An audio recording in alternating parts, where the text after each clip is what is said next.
Eh, ok, bueno, los saludo, muy buenas noches. Vamos a continuar. Estamos entrando ya a lo que va a ser un pacto que también es muy importante, no solamente, y como lo he mencionado y lo enfatizo, hagamos a un lado y pongamos en su lugar la cuestión histórica, la de Israel, lo que pasó.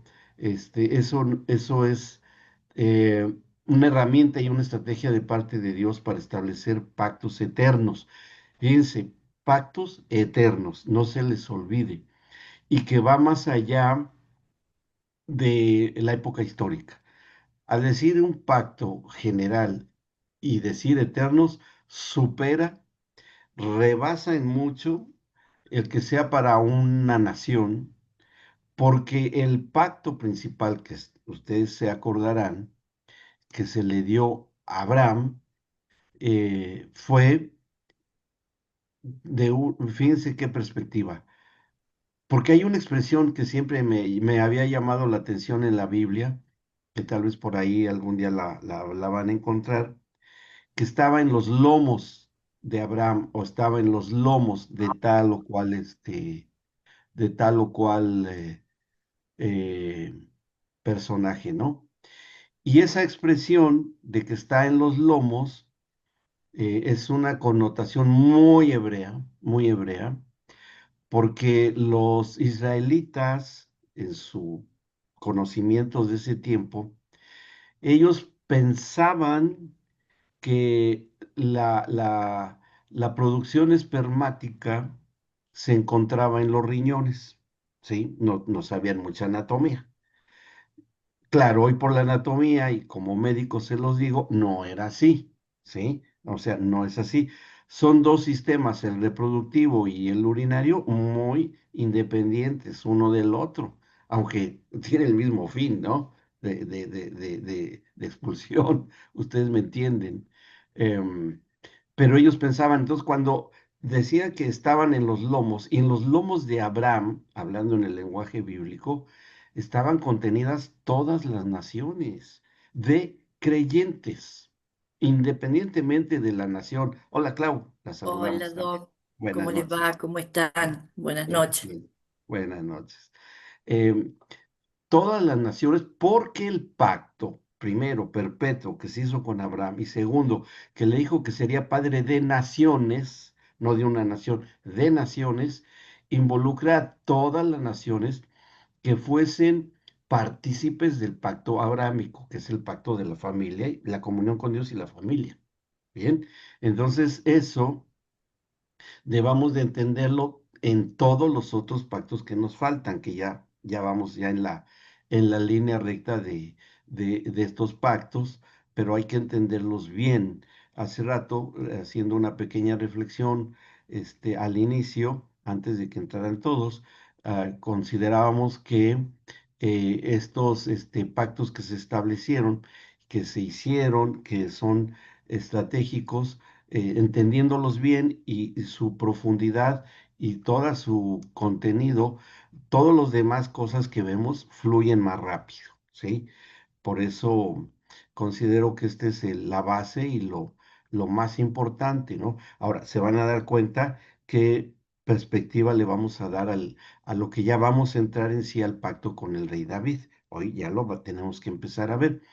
Pero el antecedente, y enfatizamos mucho también la clase anterior con la situación de David y Betsabé, que va a sentar un precedente, y lo mencionamos, va a sentar un precedente importante en la relación matrimonial, ¿sí?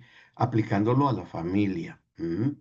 Y así va a ser también con la situación con el rey David y su hijo, ¿sí? El rey Salomón, que hoy vamos a entender bien ya el contenido del pacto con Salomón, que es con David, pero se hace con el hijo, ¿sí? O sea, fíjense cómo está esta estrategia, muy sabia de parte del Señor. El Señor hace un pacto con un padre, que es David, pero que no lo hace finalmente con el padre, sino que lo va a hacer con su hijo, con Salomón. ¿Mm? O sea, hay una derivación muy interesante en el pacto que se hace con el rey David, y hablamos de autoridad porque es también con un rey. No se olviden que estamos hablando de restablecer la autoridad y gobierno, ¿sí? Y es con una familia, es con una paternidad, y con una relación de padre e hijo, que eso es lo que a nosotros realmente nos da la importancia y el interés de entender el pacto davídico, que así se le llama. Ujú. Sí, independientemente de la historia y de las batallas y todo, la esencia del pacto es esa. Ujú. ¿Qué, qué ganancia se tiene en entender el pacto davídico y aplicado a nuestro contexto de familia? Primero, considera lo que ya mencioné. Todos somos descendientes de Abraham. Somos los hijos espirituales de un padre terrenal que fue Abraham, y en el cual nosotros participamos terrenalmente con el padre de la fe, para que en base a eso que nos toca a nosotros como descendencia de Abraham, sobre todo en la cuestión de la fe, podamos tener participación, aunque seamos de la nacionalidad que seamos, del país que seamos, nos toca. ¿Cuál es la clave? Que pertenecemos finalmente y espiritualmente a una sola nación, no a Israel, a la patria, a la patria celestial, a la patria que es en el cielo, porque eso lo dicen los apóstoles. Nuestra patria está en el cielo. Allá está nuestro Padre y allá están toda nuestra pues herencia ancestral, de todas las promesas. Así es que con este criterio vamos a compartir esta pantalla. ¿Mm? Y aquí nos habíamos, en esta tenemos que iniciar. Bien, vamos a ver, vamos a ver, vamos a ver. Ok, ¿qué es lo que estamos viendo acá? Bien, lo que estamos viendo acá es, con esto iniciamos con este pequeño encabezado, que es importante entenderlo. Dice, cuando la autoridad humana cae, la divina está en acción anticipada, ¿sí? Porque el Señor nunca es sorprendido, el Señor nunca es tomado por sorpresa, nunca. El Señor siempre va a ser Él, ya, por eso es Dios, porque es omnipresente. Él ya sabe qué va a suceder, pero le da la concesión, en este caso al hombre o a los hombres de pacto, que aún se equivoquen, porque aún dentro de sus errores tenían un objetivo preciso que va a aprovechar el Señor en su momento. Y viendo cómo la, la falla de Abraham, la falla del rey David, bueno, de Abraham cuando viene la opresión y le da miedo, y hay 400 años de esclavitud para Israel, cuando en el rey David con lo de David y Betsabé, que vemos cómo hay una situación que ya hablamos acerca de la muerte de un hijo, ¿sí? Que fue el que engendra con Betsabé, pero después tiene un segundo hijo con Betsabé que va a ser el rey Salomón. Ujú. Y con el rey Salomón es que se va a lograr hacer este pacto. Y esto también tiene una configuración que no es metafórica, fue la realidad en el ámbito espiritual y eterno. El rey David tiene a su primogénito, y su primogénito, por causa del pecado de su padre, muere, ¿sí? Queda anotado. El primogénito del rey David muere. Y el segundo hijo es con el que se va a hacer el pacto.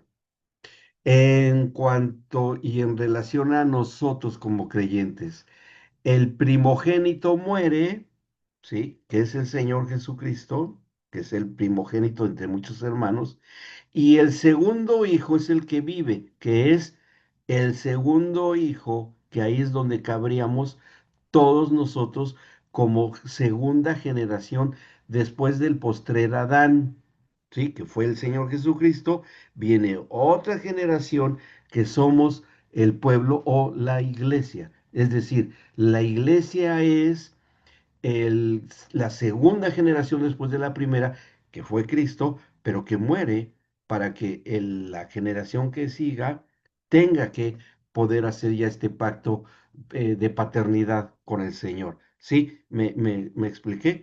Gus, ¿había levantado la mano por algo, Gus, o seguimos? Ujú. Seguimos, ok, bien. Bueno, ¿se entendió? ¿Sí? ¿Vamos bien? Fíjense qué estrategia la del Señor. ¿Mm? Ahora, nosotros como los segundos también restituye algo que se va hasta el Génesis y es la justificación de la muerte de Abel, el segundo hijo de Adán y Eva. Ujú. El primer hijo que fue Caín es un malvado. ¿Sí?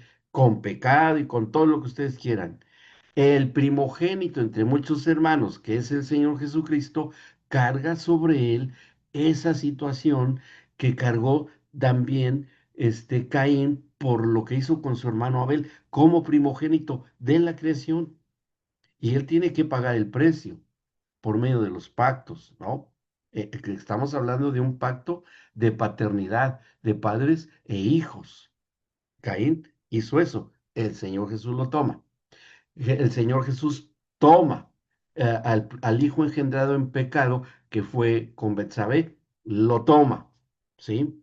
Y ya nosotros, habiendo expiado el Señor Jesucristo los pecados de Caín y de David, ya podemos nosotros ingresar en una configuración de pacto de paternidad. ¿Ok? ¿Vamos bien hasta acá?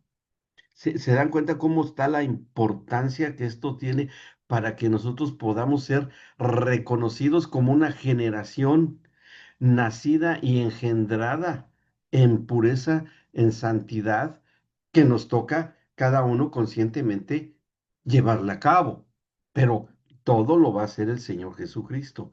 Por eso es que todos estos pactos tenemos que verlos desde una óptica así de lejos generacional, ¿sí? Y con cada uno con su propia configuración, pero que todo está dentro de una sola cosa. Bien, bueno, vamos ahora sí a ver nuestra, porque la quité sin intenciones. Aquí está.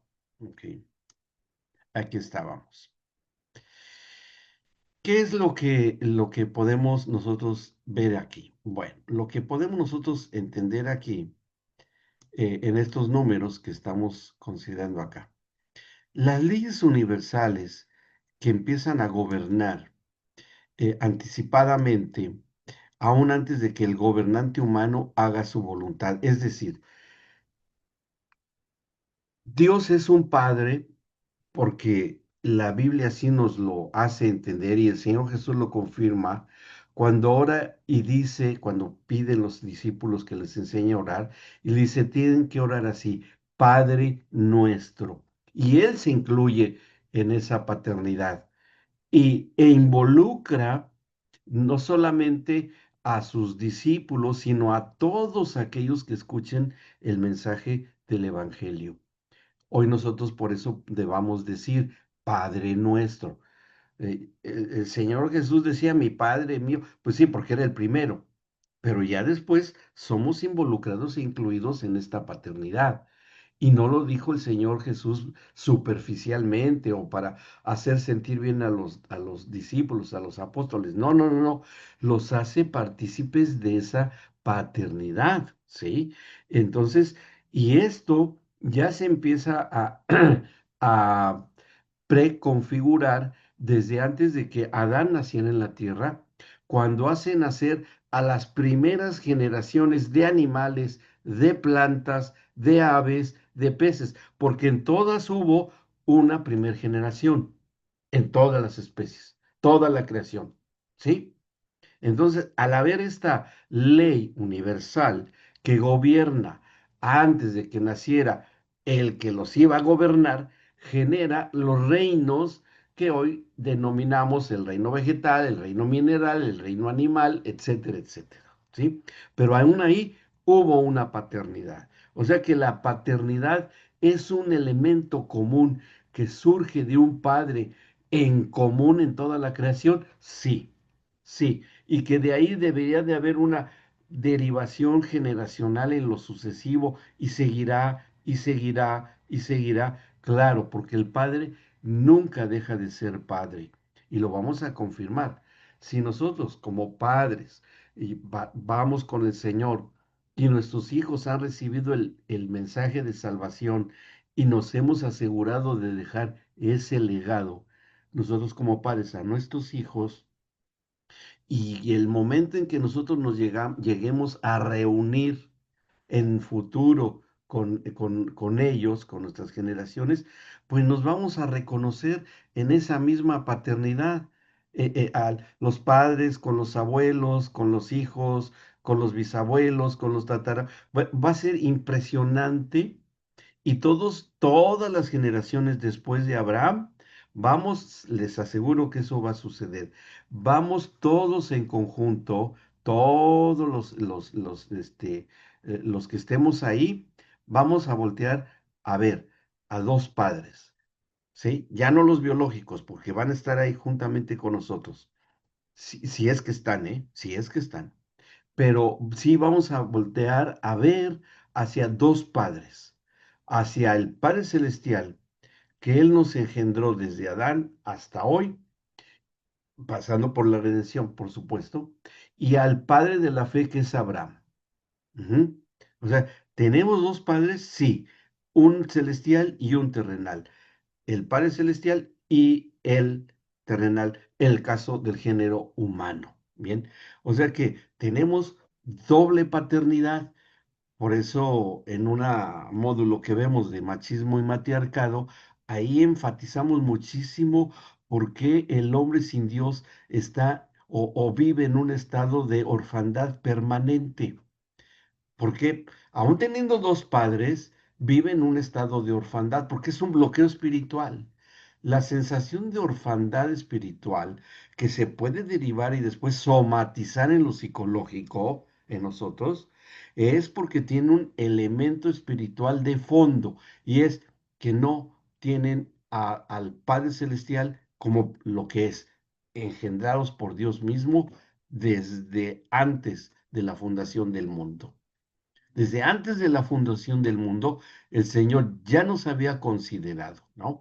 Y esto es lo que va a perseguir este pacto con el rey David. Ese va a ser el trasfondo, pero para eso se requiere de eternidad.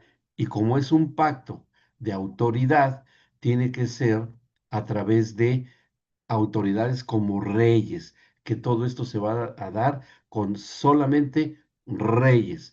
No va a intervenir ningún príncipe, ningún funcionario público, ni tan siquiera un funcionario religioso en la ley de Moisés, aunque se llega a mencionar, pero no, va más allá. Ujú. En el número 2 dice acá, las leyes en los gobiernos humanos, a ver, déjenme, voy a acomodarme la, la tirita de video aquí. Ok. Las leyes en los gobiernos humanos se circunscriben a lo temporal. Sí, ok. Ya quedamos. Que los reyes, los gobiernos, las políticas, los presidentes, lo que afigura que ustedes quieren política, pasan. Y para en el ámbito eterno de lo espiritual, no son relevantes contrapuestos a lo eterno, son circunstanciales. A nosotros y cada uno de nuestras respectivas naciones, que yo aquí veo tres naciones, Chile, México, Argentina, en ese orden, como los estoy viendo, independientemente de las nacionalidades que tengamos, todos tenemos algo en común en cuanto a lo eterno y así lo debamos de ver. Y ese es también algo que debamos instruir a nuestros hijos. Si bien es bueno y sano y merecedor de elogios, un sentido de patriotismo que es bueno, es decir, que cada quien ame a su propio país, respete las leyes, respete los símbolos de patrios de cada nación, etcétera, etcétera, pero hay una patria celestial eterna de la cual muy poco les hablamos a nuestros hijos. O ¿quién de ustedes les ha hablado a sus hijos de la patria celestial y eterna? Casi no se habla de eso a los hijos. Yo veo una mano nomás ahí. Qué bien, qué bueno. O dos, yo creo, porque ha sido el matrimonio Sáenz que lo ha hecho. Pero creo que sí debamos de hacerlo todos. Yo lo hice, pero no desde la perspectiva espiritual, solamente lo temporal y porque, pues bueno, viva México y la banderita y todo eso, pero la patria celestial eso no se considera tan comúnmente, ¿eh? Y sí debamos de hablar sobre ella. Bueno, ahora, esta patria eterna o gobierno eterno que va a derivar y gracias a este compromiso que se hace el Señor para con y a partir del rey David, pues bueno, va a tener obviamente leyes, ¿no? Aquí vemos, sí, Rosana, adelante. Sí, buenas Hola, tardes. buenas No, casi noches. no. Sí, adelante. Nada, pensando en este tema de hablar con nuestros hijos de la patria celestial, Mm, bueno, por ahí como que mi mente rápidamente se fue a pensar por qué no lo estoy haciendo mm, tan seguido, porque en algún momento sí, como que tuvimos, y de hecho me recuerdo que fue la pandemia, no sé si la pandemia avivó la expectativa de que faltaba poco para el fin, no sé, ¿no? Como que nos dio la sí, sensación, el Señor ya viene. No, no sé, pero sé que fue la pandemia y que tuvimos más tiempo de conversar esto en familia y con los chicos, pero luego mm, como que se apagó ese espíritu, esa iniciativa y mi doc, no sé si tiene algo que ver o no, pero pensaba en que cuando nosotros éramos, yo era más chica, no sé aquí cuántos habitamos ese tiempo, en donde todas las canciones, todo era como la avenida, ¿no? Allá cuando estemos tipo que como la canción cuando allá se pase lista, ¿no? sí, sí, Y estaremos en el el himno cielo. clásico, Ajá. del clásico, Entonces, sí. claro, y como que todo era como cuando en ese futuro hermoso, celestial, amoroso, no sé qué, y casi que nuestra mente no trabajaba en lo terrenal o en lo correcto aquí porque todo lo esperábamos allá. Era como ese evangelio, ¿no? Que en algún punto, Mm, en algún tiempo se nos enseñó por ahí mal enfocado. mm, Entonces, como que se apagó eso, eso pensaba, por lo menos así sucedió en mi casa, se apagó mm, esa sed o esa necesidad de comentar lo que sería el reino celestial y luego alguna vez lo tocamos por entender un poco esto y nada más. Entonces, mm, no sé cómo hacer este equilibrio entre hoy actualmente, sembrarnos para ese tiempo, ¿no? Y como retroalimentar permanentemente esto, pero por ahí nos encontramos sin muchos elementos. No sé si se entendió por ahí lo que... sí, sí, para mí quedó muy claro, pero yo creo que sí es una ah, complemento interesante y necesario también, por una razón. ¿Por qué será que el Señor le dio las promesas a Israel de que poseerían la tierra que Él les prometió, ¿no? Que hoy es causa de tantos disturbios mundiales. No les estaba asignado en sí un terreno, decirle, bueno, no, les estaba asignando una figura profética de una pertenencia de patria, una pertenencia de nacionalidad, ¿sí? Proféticamente hablando.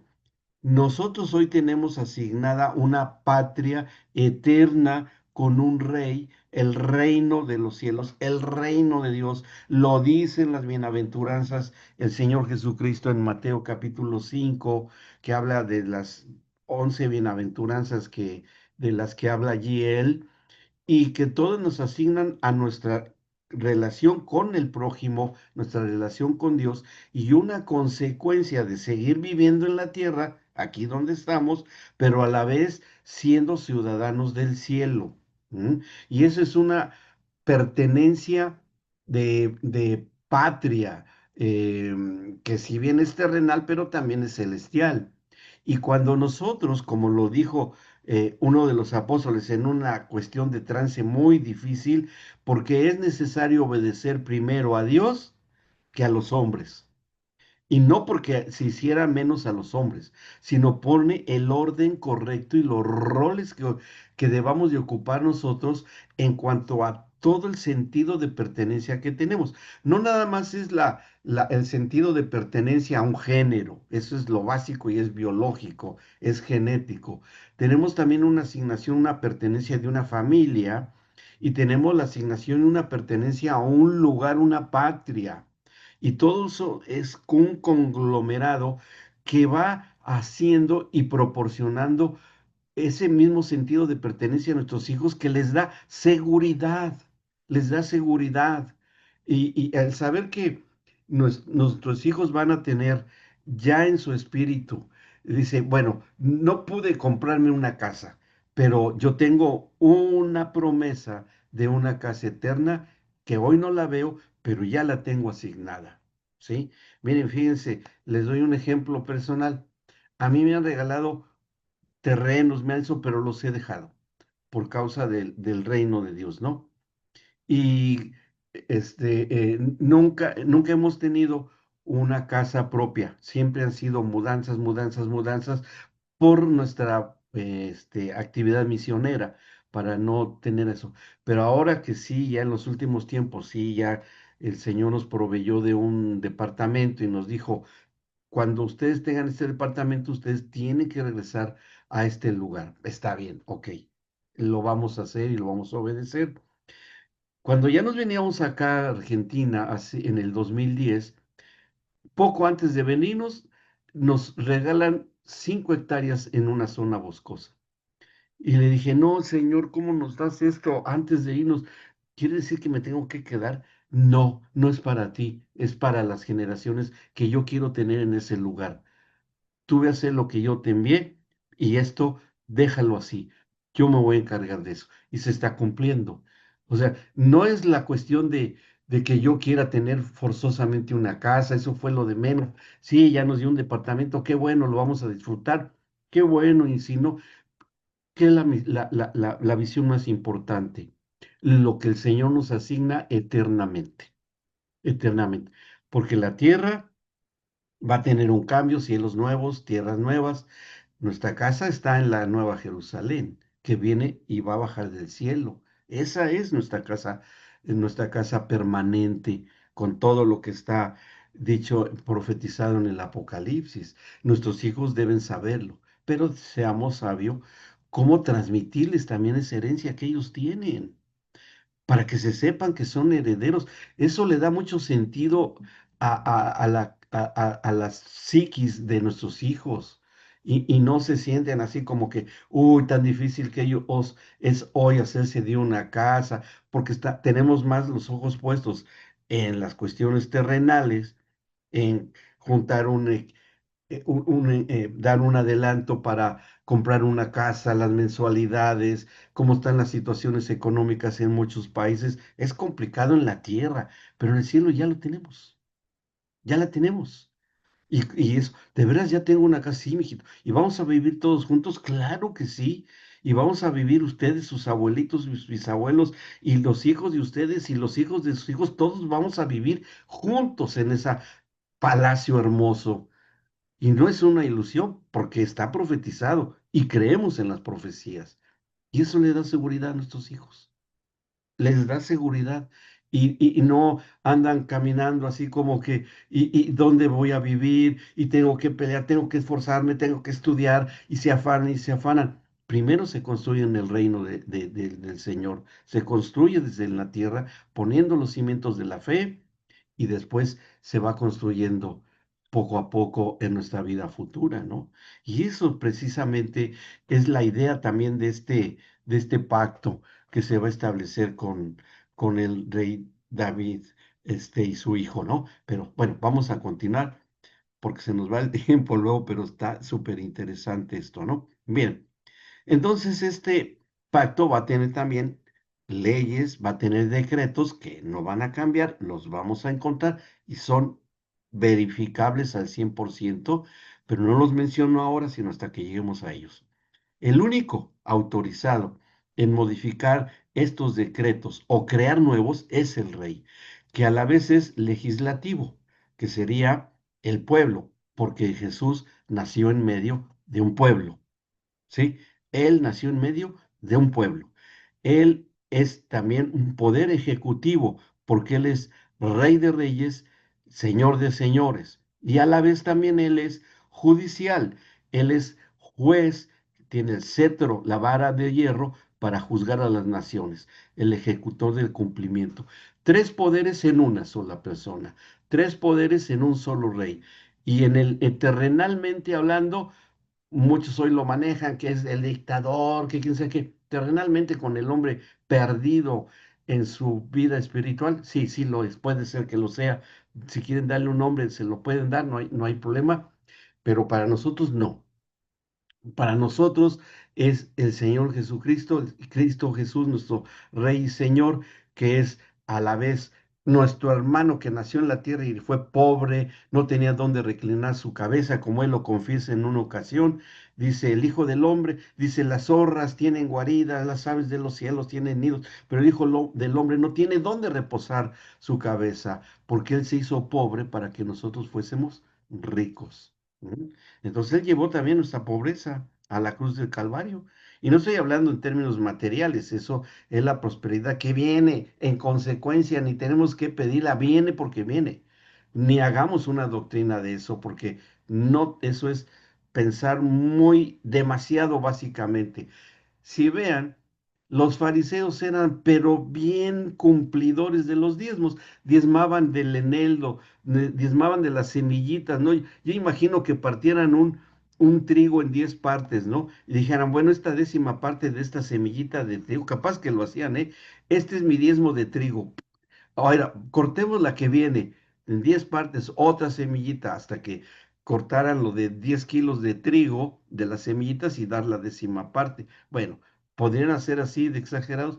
Claro, ¿saben qué hicieron un día los fariseos? Fue motivo de discusión y de un concilio entre ellos.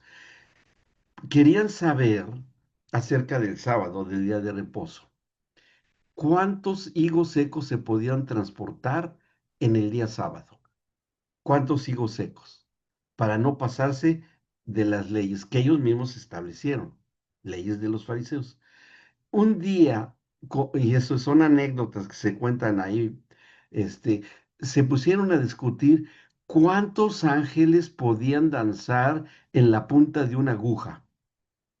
Díganme, ¿qué tipo de de investigaciones cerebrales serían esas, no?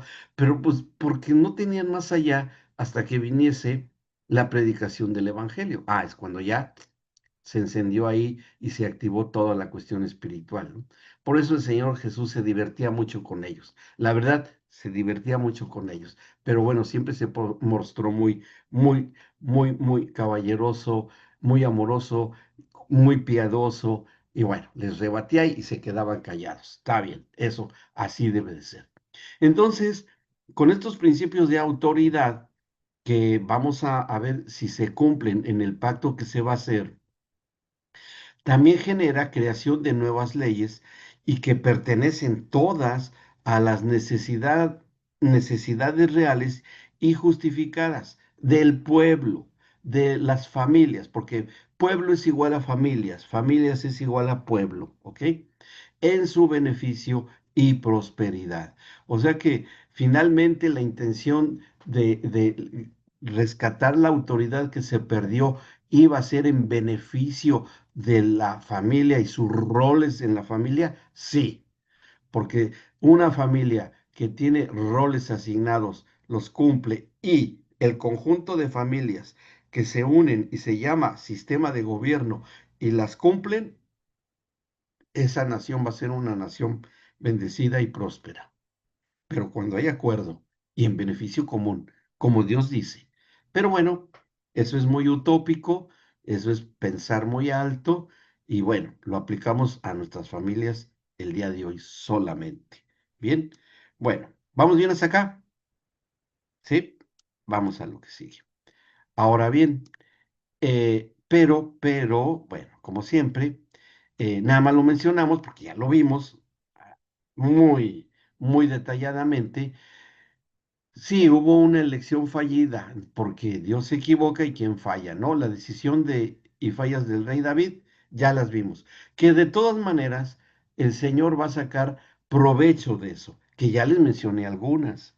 El primer hijo se muere, el primogénito de esta autoridad que es el rey David, y el primogénito de, del Padre Celestial tiene que morir también. Entonces, la muerte del primogénito, que es el Señor Jesucristo, cuando se hace hombre, por cuestión de pacto con el rey David, también tiene que morir. Y va a morir, ¿sí? En la cruz del Calvario. Mal. Bueno, pero era para cumplir este pacto.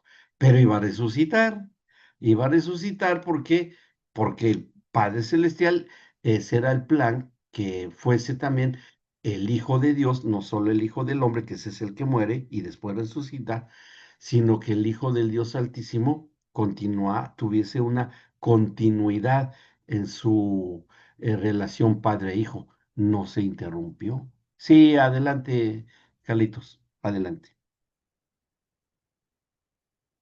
Su micrófono.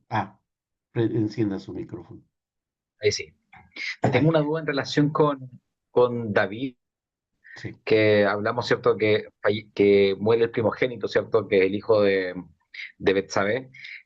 Mm. Pero el primogénito de David, ¿por qué hablamos del primogénito de Betsabé? Porque el primer hijo de David fue Amnón, perdón.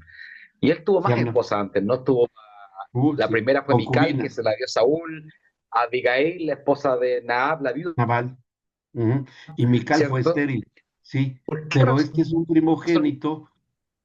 Esto es Porque un primogénito de un hombre de pacto. Un primogénito de un hombre de pacto. Eso no lo debemos de perder. ¿Sí? No, digamos que con Ismael, el caso de Abraham, ¿no? Y otros. Pero vamos a encontrar sí, algo interesante cuando encontremos generaciones posteriores de David, otros reyes, sí. y se le reconoce como el hijo de David, pero ya había habido otros padres biológicos en medio. ¿Y por qué se le reconoce como hijo de David si ya había otros padres biológicos en medio? Porque es la autoridad que se ganó por un hombre y un padre, por así decirlo, un hombre de pacto y padre de pacto que se les reconoció como hijos Sí. del rey David. Por eso, ¿Será, es el será que por fundamento. cuando habla el profeta se me olvidó el nombre del profeta que habla con David, Natán. Natán. Cuando Mm, Natán habla con David, le dice que su pecado ha sido redimido. sí. ¿Será que esa redención alcanza incluso la relación conyugal con Betsabé? Considerando, porque eh, si yo fuera Dios, y qué bueno que yo no soy Dios, Ay, qué bueno, qué probablemente, bueno. qué bueno, Si no, le pediríamos un milagro ahora mismo. Este, claro, son tercera hubiese, dimensión. hubiese, hubiese, hubiese puesto a, no sé, a Abigail, que era la viuda de Nabal. ¿Por qué poner a Betsabé, que parte con todo este contexto de una relación así, de un abuso, de un homicidio después de su esposo? ¿Será por Mm. eso? ¿Será que Dios redimió no solamente el pecado, sino también la relación? Y porque hay algo que también vamos a estudiar después, que va a ser la cuestión de la genética, que ella era portadora de la genética de la línea de Set, ujú, de la línea de Set, no de la de Caín. Es una perspectiva de genética, ¿sí? Eso es lo que nosotros encontramos. Sí, Gus, adelante.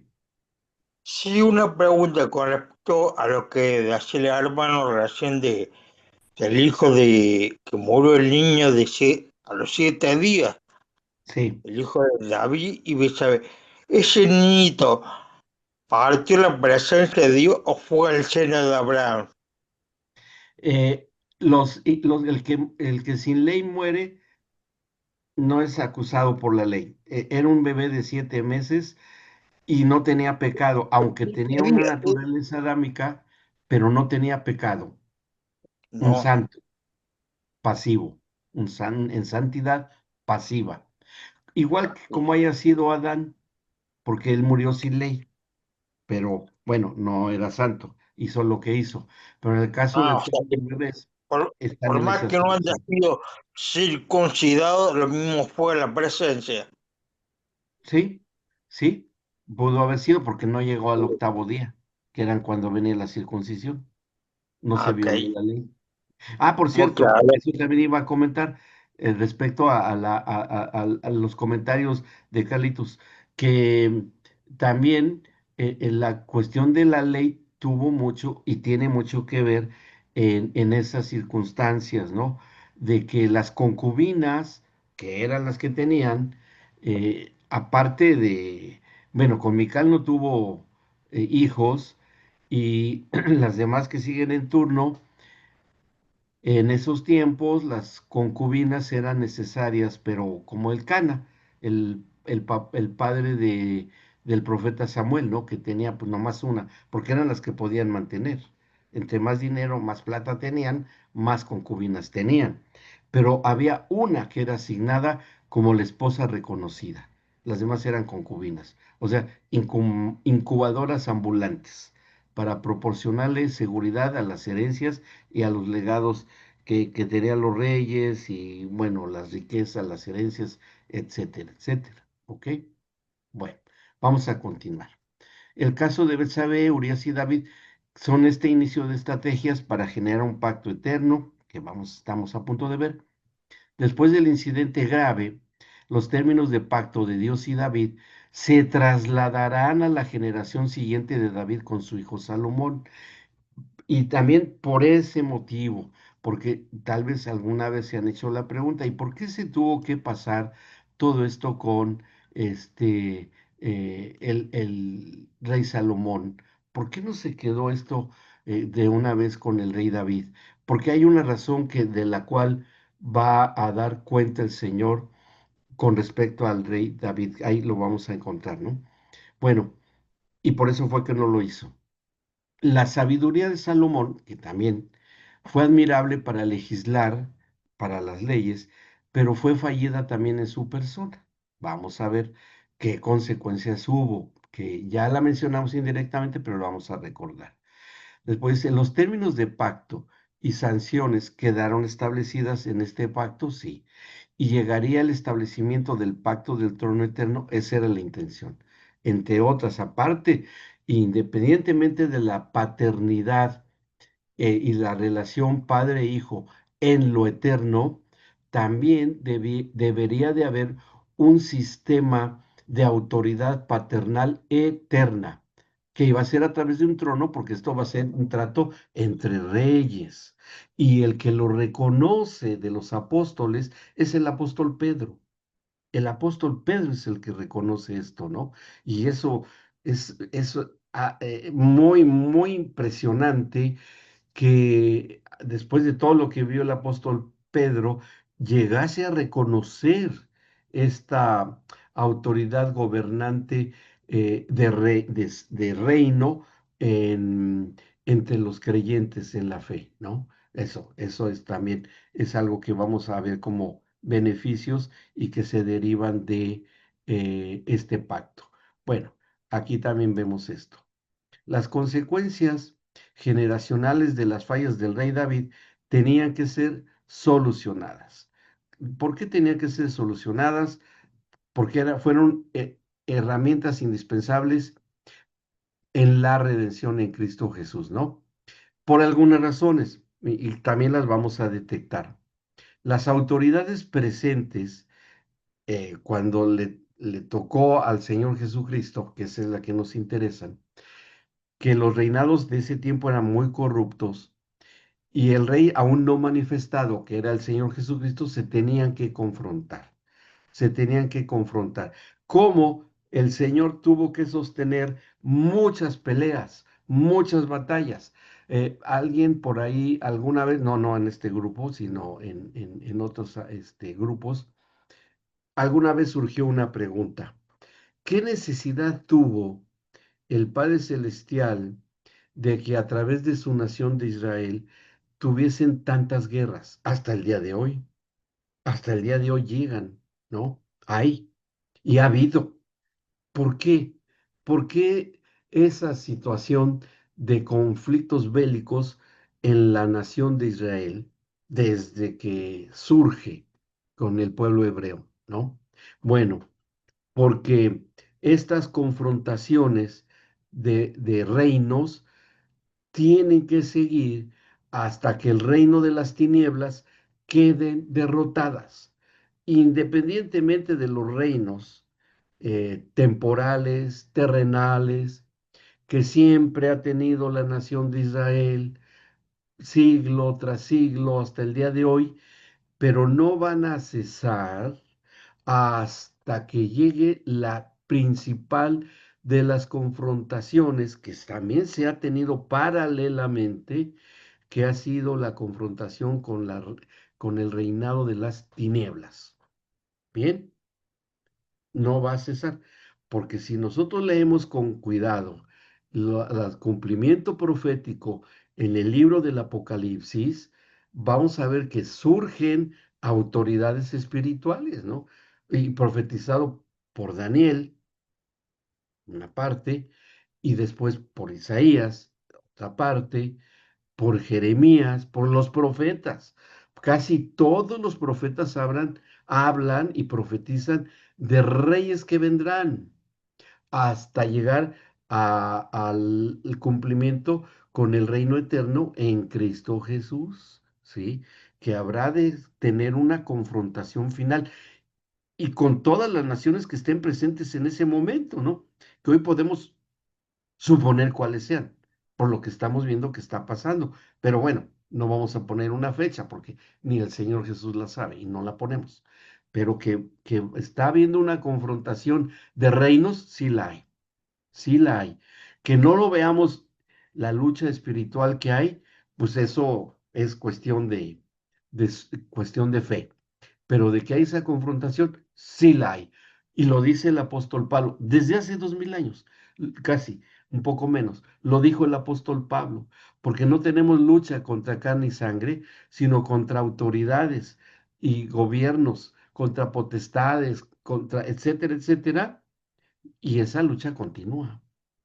Y eso es algo que también de alguna manera deben de aprender nuestros hijos cuando ven la autoridad que tiene todo padre de familia en enfrentarse a las tinieblas, a ese reino de tinieblas, que pueden tratar de usurpar y de invadir nuestra propia familia.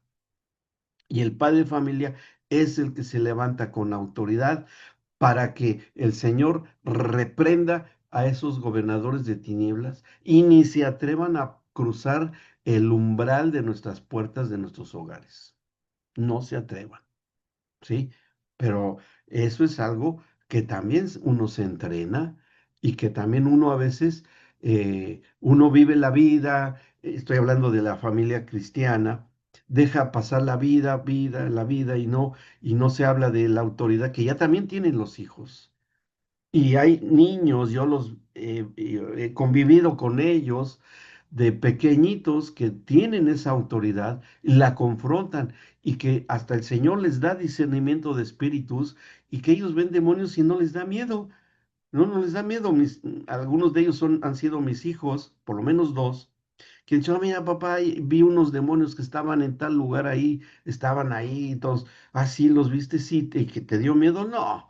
¿Y cómo son? Le digo, por curiosidad, "Ah, son como grises. No, no, ni le caso les hice, pero para ellos era muy normal eso, pero porque sabían la autoridad que hay en el nombre de Jesús. Sí, Clau, adelante. Eh, Escuchándolo recién, Ujú, se me venía José, sí, en un momento cuando usted hablaba de la paternidad y en esta ujú, forma, digamos, pensando en, en la mente de Cristo, ¿no? sí. ¿Cuál José? ¿Cuál Cuando José? ¿José, el padre adoptivo de José, Jesús? Ah, ok. no, no, Oh, el José, de cuando Egipto. él se encuentra con los hermanos y les dice Ah, que sí, le José había pasado lo que le el había hijo de Isaac, pasado sí, sí, para sí, salvar a mucha gente. ¿no? Sí, sí. Ujú, Siempre en la forma y en, digamos, en el pensamiento, en la mente de Dios, es esta cuestión recién lo escuchaba a usted cuando decía, siempre es cubrir la necesidad de su pueblo, y él decía, me mandó a mí primero para que no se murieran de hambre, o sea, ujú, entendiendo el plan. Y en esto que nos pasa como personas, como humanos, al no conocer al Señor, después lo hemos conocido, entramos en este proceso de rehabilitación de nuestra naturaleza, de nacer de nuevo, de tener esta nueva naturaleza, ¿sí? Y en ese proceso de la nueva naturaleza, el también tener la mente de Cristo y el poder pensar como Él piensa. Y en el medio de Babilonia, ¿sí? Poder mantenernos creyendo con esa convicción y no corrompernos, ¿no? Y pensaba en claro. José, ¿por qué? Porque dentro de todo lo que le pasó, de todo lo que vivió, de cosas feas, digamos, que le pasaron, él pudo mantenerse creyendo, hasta profetizar sobre sus huesos, ¿no? Entonces pasó con Daniel, pero todo pasa por un entrenamiento, por un conocimiento, por un entendimiento del propósito para lo que hemos sido enviados. Así es. Esto de conocer, ¿no? Hay cosas que usted cuando habla de los tiempos finales, hay cosas que yo no sé, le soy sincera, no tengo tanto conocimiento sobre eso, ¿no? Ujú, Pero creo que en muchos de los casos que uno termina como haciéndose tambalear, es no saber, ujú, es no conocer el plan que ya está escrito y que está en la palabra, pero ese desconocimiento tal vez es ujú, como que hay cosas que no tenemos explicación. ¿Por qué? O esto de decir, ¿por qué me pasa lo que me pasa? ¿Por qué vivo lo que vivo? ¿Por qué? ¿Sí? Y empezar a entrar en el mundo de las preguntas sin entender en realidad cómo claro. Dios piensa y cómo Dios hace a través de un proceso de la vida de cada uno, llegar a Ujú, que nosotros podamos gobernar en los ámbitos donde estamos, primero en nuestra casa, en nuestro ujú, trabajo, en el ujú, medio de un sistema que es anti Dios, ¿no? Y que no es un tema con ujú, personas, sino que son espíritus y que uno está para hacer retroceder el mundo de las tinieblas, para hacer luz, ¿sí? ujú. Para que otros conozcan de Él.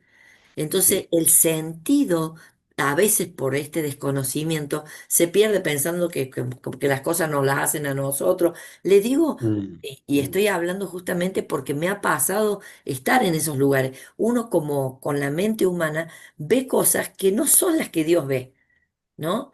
Entonces, ujú, poder nosotros tener esa mente de Él, ese conocimiento que es lo que usted ahora nos está impartiendo, esa impartición de saber cómo Dios piensa, cómo Dios sí. ve, que Dios nos ha mandado para gobernar situaciones, ambientes, lugares, ¿sí? Y, y ese es tener un corazón de paternidad hacia la vida de las personas que nos rodean en nuestra casa y hacia otros. O sea, y la paternidad que hace, cubre, entrena, cuida, adiestra, capacita. O sea, hay un montón de cosas que produce el espíritu de paternidad en la vida de las personas que nos rodean. Esto que usted está haciendo con nosotros, el abrirnos los ojos para que podamos entender. Entonces, poder de alguna manera ver como que Dios repite pues, una y otra vez patrones o formas para que nosotros podamos entender o Es conocer correcto. su corazón, ¿no? De Es así. cómo él piensa, de cómo él ve, de qué se trata Claro. esto. Sí, fíjense un ejemplo. Ahorita me acordé de algo que fui testigo eh, acerca de la autoridad que cuando los hijos aprenden, les habilitamos y les entrenamos. Me acuerdo de algo que pasó porque tiene mucho que ver con lo que está diciendo Claudia. Una jovencita era, me acuerdo, hace ya muchos años pasó esto. Una jovencita en ese tiempo tendría unos 18 años de edad e iba con uno de sus hermanos pequeñito, que tendría en ese tiempo como 7 o 8 años de edad, ya o ya son personas grandes, y nos dio un testimonio un día que llegó a la congregación Y nos dijo, ay, ¿puedo decir algo que nos pasó? Sí, sí, dilo, dilo. Y si iban en la calle, en una calle, y le salió un perro para atacarlos a los dos. Iba su hermanito y ella. Un perro malo, peligroso, se lanzó para contra ellos, ¿no? Y ellos se quedaron así, y ahí venía el perro contra ellos, y lo único que ella pudo decir en el momento en el que el perro, en el momento preciso en que el perro salta para irse en contra de ellos, porque lo tenía abrazado a su hermanito, ella dice, en el nombre de Cristo te eres reprendido, te reprendo, algo así dijo, lo que pudo decir. Y ella nos contó que cuando el perro iba hacia ellos, una pared invisible golpeó el perro y lo aventó hasta por allá. Y el perro se fue llorando, gritando de dolor del choque que tuvo con algo que no se veía. Y ella nos decía, es que yo sé que nuestro ángel nos protegió, nuestro ángel nos cuidó. Y le digo, sí, y eso lo tienes que seguir haciendo. Y es cuando nuestros hijos empiezan a entrenarse en autoridad.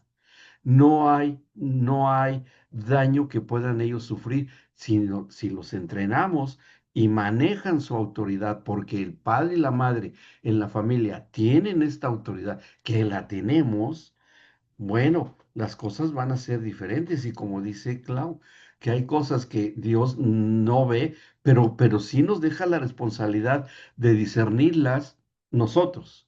Y eso sería una aportación mía a lo que ha dicho Clau, que es nuestra responsabilidad de ver lo que Dios no ve, pero lo que sí vemos, sí lo hagamos y sí lo podamos discernir y ubicarlo en el rol y en las situaciones correctas. Bien, gracias, Clau. Muchas gracias por su aportación, muy buena.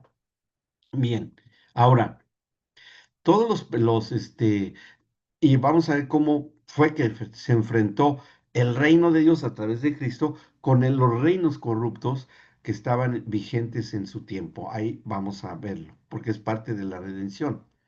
Ahora, estos padecimientos que él sufrió y que él tuvo en contra de estas autoridades corruptas, vemos que hay este elemento que, bueno, lo está diciendo Claudia de alguna manera y lo estoy complementando, la ceguera espiritual de las familias que no vieron ni reconocieron a su rey. Así como no pudieron reconocer al Padre Celestial, ¿se acuerdan? Cuando deciden que se quite el Dios, lo desechen y les ponga un rey y que ponen a Saúl. Bueno, el Padre que vivió eso en él y que después surge ahí Saúl, bueno, tampoco vieron ni reconocieron a su rey, aunque estaba coronado, pero con una corona de espinas, no reconocieron al Rey de Reyes y Señor de Señores. Es más, él lo dijo varias veces, mi reino no es de este mundo. Él lo dijo y los discípulos lo oyeron y varios pensaron que era la manifestación del Mesías para acabar con el imperio romano, ¿no? Y que prevaleciera la ley de Moisés sobre todo el mundo y acabaran con todos los malos imperios de la época que había, que eran muchos, los asirios, todavía estaban los filisteos, estaban todos esos, y no pudieron reconocer a su rey. Y lo vieron todo crucificado y con una corona de espinas, pero ese era lo que había detrás de esa coronación infame, ¿no? Y no lo reconocieron. Pero bueno, ahora, bueno, después cuando lo reconocen los apóstoles y lo mencionan y lo dicen y siguen hablando acerca del reino y se sigue después en las revelaciones al apóstol Juan en el Apocalipsis y todo lo que está ahí. Pablo lo vio claramente. Él habla también del reino de los cielos. Y nosotros, ¿por qué hoy no apelamos en justicia divina a este Rey y Señor? Es más, yo diría, entrenar a nuestros hijos a reconocer esa autoridad del reino.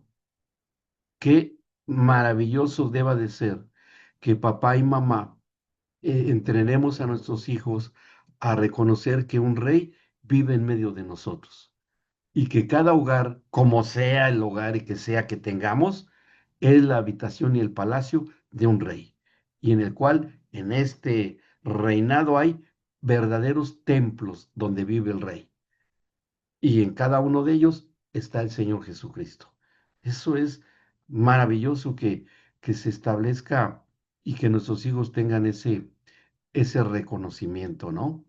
Sí, y entonces yo creo que sí es importante. Bien, bueno, esta ceguera de las familias o pueblo, que yo menciono, ya dije, pueblo igual a familia, familia igual a pueblo, se uniría al juicio injusto del Redentor. Es decir, que en cuanto a la perspectiva de autoridad, las familias, para con ellas, en esa autoridad, tenían que ser redimidas. Tenían que ser redimidas.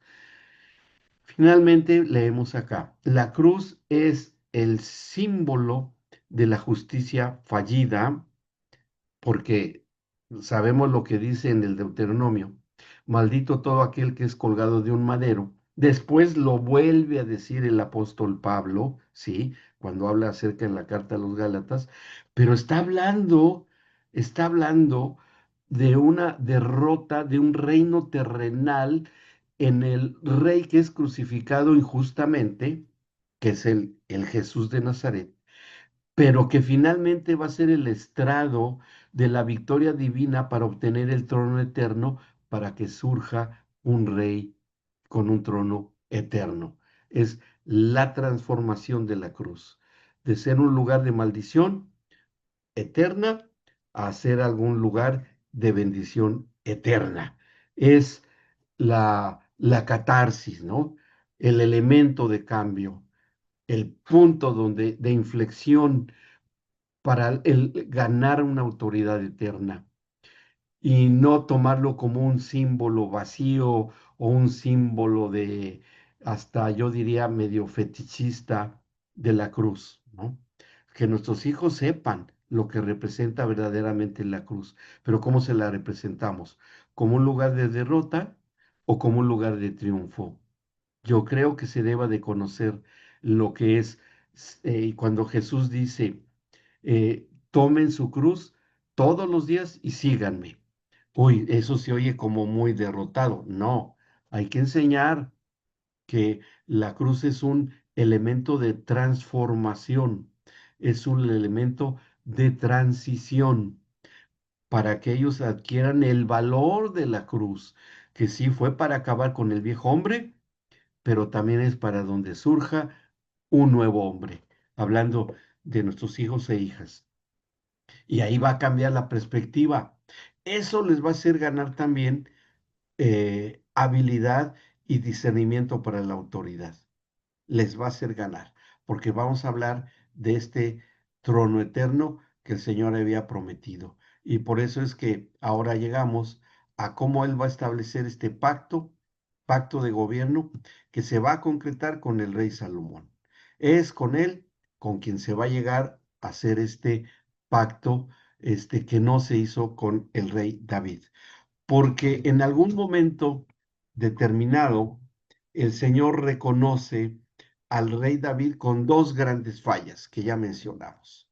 Una sí es una falla que ya la hablamos, que es lo de Betsabé, y uno de los profetas lo dijo, con el pecado del rey David que cometió contra Betsabé, queda como una manchita en su expediente.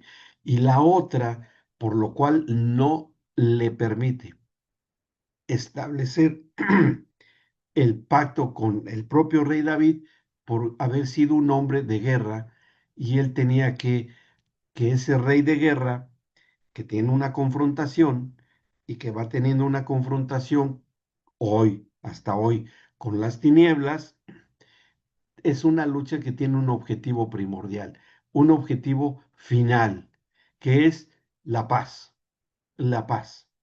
Cuando el Señor Jesús se va despidiendo ya de sus discípulos, y ustedes se van a acordar de eso, cuando Él dice, mi paz les dejo, mi paz les doy, ¿sí? Porque la paz de Cristo es el objetivo final después de las confrontaciones con el reino de las tinieblas. ¿Qué va a venir después de vencer al reino de tinieblas? Paz, paz eterna, en un rey eterno, en un trono eterno. Una paz que no va a interrumpirse ya más nunca. Va a proseguir y proseguir y proseguir. ¿Sí? Y eso es lo que vamos a encontrar con el rey Salomón, que va a ser un rey de paz. ¿Sí? Los términos del pacto davídico, ya estamos entrando más en concreto con ellos. Em, los términos del pacto davídico se establecen con su hijo Salomón.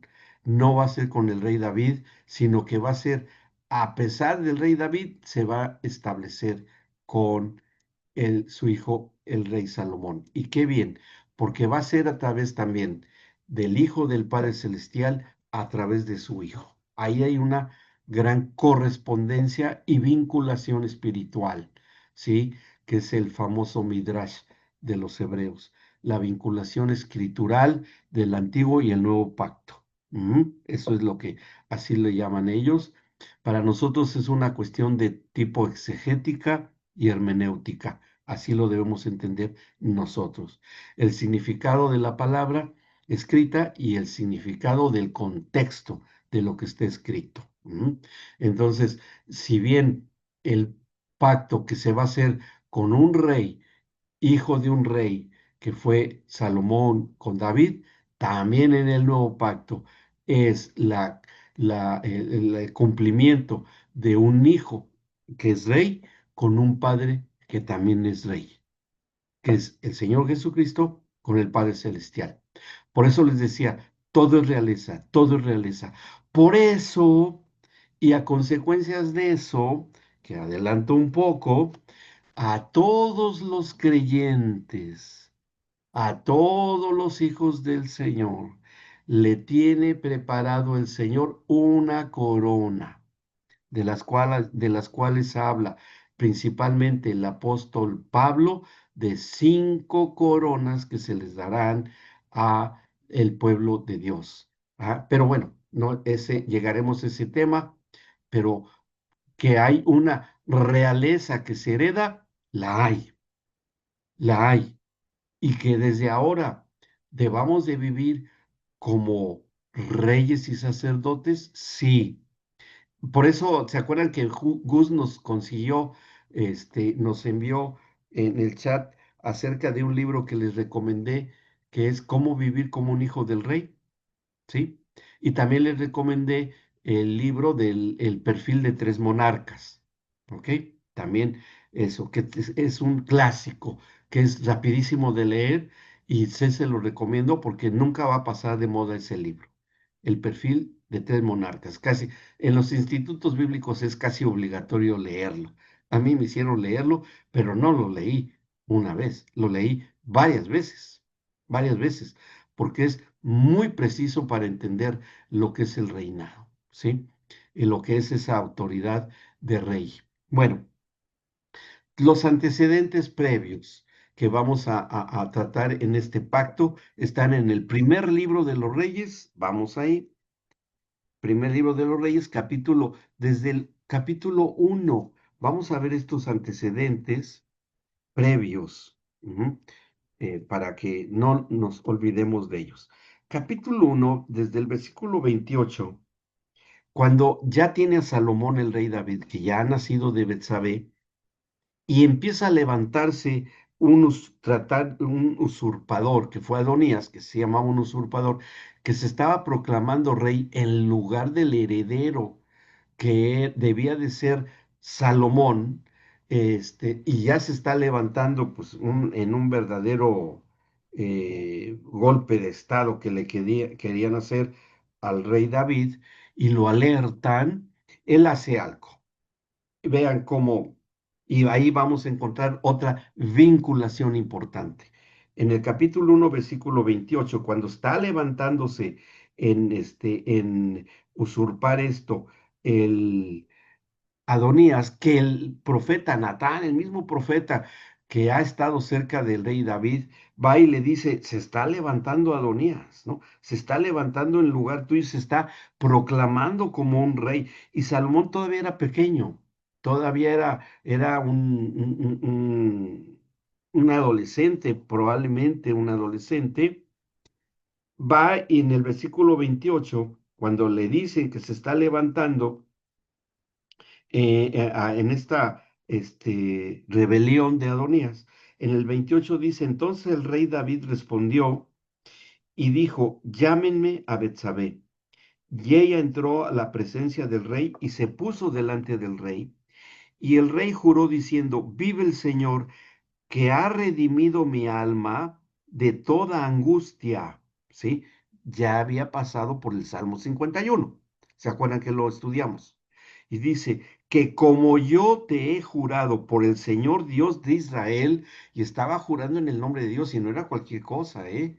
Ahí había algo fuerte detrás de esto. El de jurar en el nombre del Señor era cosa bastante seria. Dice, tu hijo Salomón reinará después de mí y él se sentará en mi trono en lugar mío, y así lo haré hoy. Y después dice, yo agrego el 31, entonces Betsabé se inclinó ante el rey con su rostro a tierra, y haciendo reverencia al rey dijo, viva mi señor el rey David para siempre. Esto facilitaría que cuando viniese el Señor Jesucristo, él fuera reconocido y adorado por los científicos del Oriente que llegaron desde muy lejos a rendirle y llevarle donativos cuando recién había nacido y todavía estaba en el pesebre ahí en Belén. Ujú. ¿Por qué motivo llegaron dice, los reyes magos? Bueno, pongamos si fueron reyes, claro que sí, no eran magos, eran científicos. Realmente ellos eran hombres de ciencia que conocían la astronomía, no la astrología, la astronomía y conocían las profecías de la nación de Israel. Cuando ven la estrella que los guía y encuentran en Belén que ahí ha nacido el Rey de Reyes y el Señor de Señores, estos tres reyes se postran delante de él, y esto fue por esta asignación que hace el rey David a su hijo, el rey Salomón, siendo todavía un pequeño. ¿Me explicó? Hay una vinculación, ya es un término de pacto. ¿Lo hicieron por capricho y por inspiración los reyes de Oriente? No, lo hicieron porque ya era un término de pacto que se va a lograr hacer desde el rey David con su hijo Salomón. ¿Ok? Términos de pacto. ¿Vamos bien? Entonces así ya como que no se nos diluya lo inspiracional y lo hermoso del pesebre, la Navidad y todo eso, pero el trasfondo espiritual de eso es un cumplimiento de pacto. Rosana, adelante. Entiendo que usted está diciendo esto del cumplimiento, que se lo está enfocando por el lado del pacto, pero no, no sé, ahí me confundí un poco la relación Ajá, del tema de los científicos del Oriente, porque, sí. bueno, tenía entendido que el tema de la escuela de los científicos astronómicos vino de Daniel, cuando Daniel, estando en Babilonia, Ujú. había conformado esta escuela de sabios y les había transmitido las cosas que acontecerían. Y entonces estos sabios del Oriente provenían de la escuela de Daniel, pero ahí entonces no entiendo la relación esta con lo de Salomón. Esta parte se me hizo un poquito de lío. Sí, sí, a ver, el rey Salomón, el rey David, por lo que estaba ocurriendo con ese levantamiento en rebeldía de Adonías, obliga, viendo la figura de rey, la investidura de David como rey, que alguien le quiere usurpar su trono, él se ve obligado, y ya es, acuérdense, siempre dijimos que cuando estemos leyendo acerca de todos estos elementos, o sea, de los pactos, siempre todos ellos fueron hombres de pacto, y todo lo que ellos hacían tenía que comprometerse el Padre Celestial a hacer lo mismo cuando a él le tocara. Aquí le tocó, por causa de Adonías, le toca al rey David asignar a su hijo el reinado o prometérselo. Aquí lo hace con el sacerdote, con el profeta y con la madre, que fue Betsabé, y gente que estaba ahí, de asignar a su hijo el trono por lo que pasó con Adonías. Pero cuando ese hace esto, David, que es un hombre de pacto, el Padre Celestial dice, yo voy a tener que hacer lo mismo que reyes asignen un reinado a mi hijo que también va a ser rey cuando tenga que nacer y sea un pequeñito, y eso ocurre en Belén. Esa es la vinculación y esa es la relación. ¿Ok? No fue tanto por casualidad o porque pues vieron no, la explicación de la estrella de Belén y que llegaron los reyes fue por esto, porque era una correspondencia y compromiso de término de pacto del Señor con el rey David, y ahora lo cumple con el Señor Jesucristo. ¿Ok? Ahora, hay dos cosas, y Jeremías lo explica. Había dos categorías de científicos en ese tiempo, ¿sí? Los que entendían las ciencias como tal en ese tiempo, porque tanto los egipcios como los de Babilonia eran empíricos, ¿verdad? Pero ellos hicieron bastantes descubrimientos, eran buenísimos arquitectos. Hasta hoy duran muchas de las ruinas después de miles de años y todavía están ahí. Esos eran los científicos, los arquitectos, los que experimentaban con la farmacología, científicos de ese tiempo, que venían de las ciencias del bien, ¿no? Pero las ciencias del mal, en correspondencia con los astrónomos, que fueron, fíjense cómo hay cosas que nosotros ni idea teníamos, ¿no? Ustedes saben la constelación de Orión, si han oído hablar de la constelación de Orión, ¿verdad? En las cartas astronómicas están. ¿Sabían ustedes que la constelación de Orión, que habla Job, que fue el primer libro que se escribió de la Biblia, menciona la constelación de Orión, pero en los tiempos de esa época no se veía la constelación, no era visible? Hasta después, al transcurrir los siglos y cuando se descubre el telescopio, se descubre la constelación de Orión y no la veían, y ya la está mencionando Job, que es el libro científico por excelencia. Job habla de los dinosaurios, Job habla de que la Tierra cuelga de la nada, Job habla de la redondez de la Tierra, el libro científico por excelencia de la Biblia. ¿Mm? Esos eran los científicos. Pero los astrólogos, los contempladores de las estrellas, como lo dice el profeta Jeremías, de los que enredaban con artes mágicas, con vendas mágicas a los hombres a través de las sacerdotisas, con los oráculos, con la adivinación, los que adivinaban leyendo el hígado de los animales que sacrificaban, que son las ciencias del mal y que también existían en ese tiempo. Entonces vemos dos categorías de antecedentes en cuanto a las ciencias del bien y en cuanto a las ciencias del mal. Pero bueno, dentro de lo que era el árbol de las ciencias del bien y del mal. Bueno, pero ese ya se ha hablado el tema. Aquí el punto que nos interesa son esas asignaciones. ¿Sí? ¿Sí, Rosy? ¿Quedó claro? Ok, perfecto.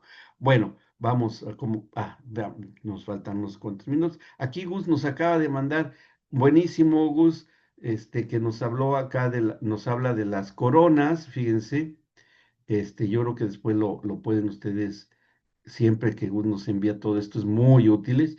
Las coronas, las 5 coronas que Cristo tiene para ti, están ahí en el chat del grupo.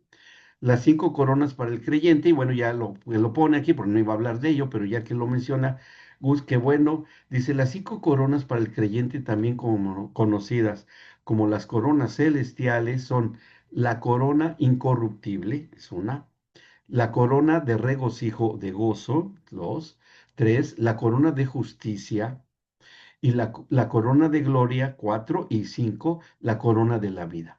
Estas son recompensas espirituales, obviamente, mencionadas en el Nuevo Testamento, que los creyentes pueden obtener a través de la fidelidad y los logros espirituales durante sus vidas. ¿Sí? Y es totalmente cierto esto. Son espirituales, pero son coronas, y las coronas se les ponen a los reyes. Ahora, no son coronas de poder político, de tener un reinado, de que tengamos mi propio reino. No, no, no, no. Son cuestiones de total y absoluta espiritualidad celestial por la santidad que se pueda vivir y se logran obtener, porque dice, se pueden obtener. Bien, bueno, gracias Gus. Ahí está otras que puso aquí interesantes él. La paz no es la ausencia de problemas, ni ausencia de guerra, como dicen algunos, sino de problemas, sino la presencia de Cristo. La paz de Cristo ahí dice que es, gracias Gus por los conceptos, ahí los leemos con mucha calma y disfrutarlo. En lugar de leer diarios, mejor leemos lo que nos publica Gus, ¿no? Son buenas noticias siempre.